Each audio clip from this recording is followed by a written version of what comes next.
প্রিয় শিক্ষার্থী, আজকে ন্যারেশন পার্ট 3 নিয়ে তোমাদের কাছে ফিরে আসলাম। আজকে ন্যারেশনে কয়েকটি গুরুত্বপূর্ণ রুলস নিয়ে আলোচনা করব। রুল 1-এ yes and no a repetitive verb নিয়ে আলোচনা করব। আশা করি ততক্ষণ পর্যন্ত তোমরা সবাই আমার সাথে থাকবে।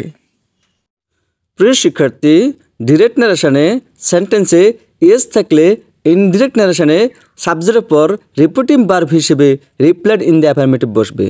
অ্যান্ড ডিরেক্ট ন্যারেশনে সেন্টেন্সে নো থাকলে ইনডিরেক্ট ন্যারেশনে রিপিটিভ ভার্ব হিসেবে সাবজেক্টের পর রিপ্লাইড ইন দ্য নেগেটিভ বসবে।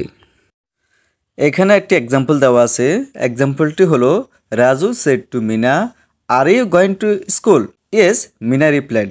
অর্থাৎ মিনা জবাবে বলল হ্যাঁ, অর্থাৎ ইয়েস। ইয়েস থাকলে ইনডিরেক্টে সাবজেক্টের পর ইয়েস এ রিপিটিভ ভার্ব হিসেবে রিপ্লাইড ইন দ্য অ্যাফার্মেটিভ বসবে।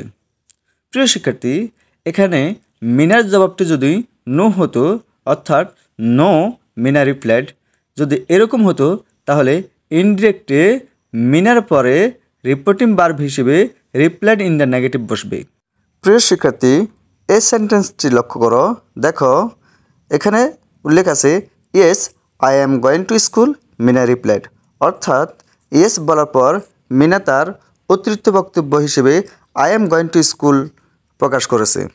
এক্ষেত্রে এই সেন্টেন্সটিকে ইনডিরেক্ট করতে হলে মিনার পরে ইয়েস এ রিপিটিভ ভার্ব হিসেবে রিপ্লাইড ইন দ্য অ্যাফার্মেটিভ কিংবা নোর ক্ষেত্রে রিপ্লাইড ইন দ্য নেগেটিভ লেখার পর অ্যান্ড সেড ড্যাট বসিয়ে অতিরিক্ত বক্তব্যটির ইনডিরেক্ট রূপ লিখতে হবে। অর্থাৎ এখানে আছে I am going to school, এর ইনডিরেক্ট হবে হি ওয়াজ গোয়িং টু স্কুল। আজকে এই পর্যন্ত। প্রিয় শিক্ষার্থী, ক্লাসটি যদি ভালো লাগে অবশ্যই সাবস্ক্রাইব করবে।